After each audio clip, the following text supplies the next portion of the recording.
Welcome back. You're with Colin Brazier on GBNews, on TV and on radio. Now, people protesting against the renaming of a pub in West Lothian have been targeted with racial abuse. Over 11,000 people have signed a petition to keep the name of the Black Bitch pub in Linlithgow, but the owners, Greene King, say they intend to press ahead and change the pub's name. Well, joining me now, our Scotland reporter, Davie Donaldson. Davie, welcome to you. Remind us of the background to this one.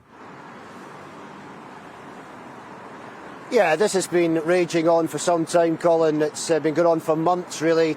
A lot of ill feeling in Linlithgow and the surrounding area, and further afield as well, about the renaming of the Black Bitch pub. Of course, the Black Bitch is a legend in Linlithgow. There's even a statue with the Black Bitch in the centre of town, and it all dates back hundreds of years ago to when a man was banished to an island to starve to death, and his dog, a female dog, brought him provisions and food so that he would survive.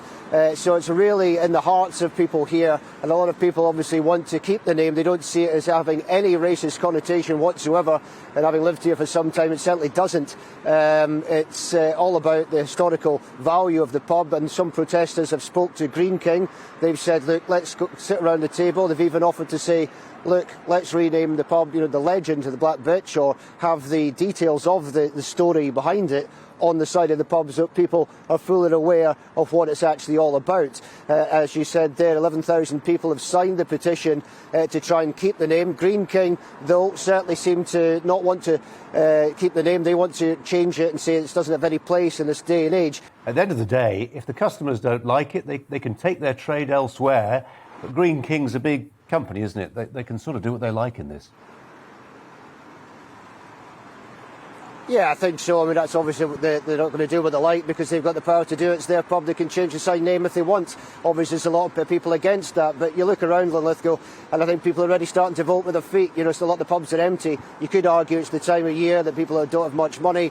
And obviously, it's the time of year when people tend not to go out. And obviously, Omicron virus as well, people deciding to stay at home. But yeah, time will tell exactly how this pans out in terms of people voting with their feet or not.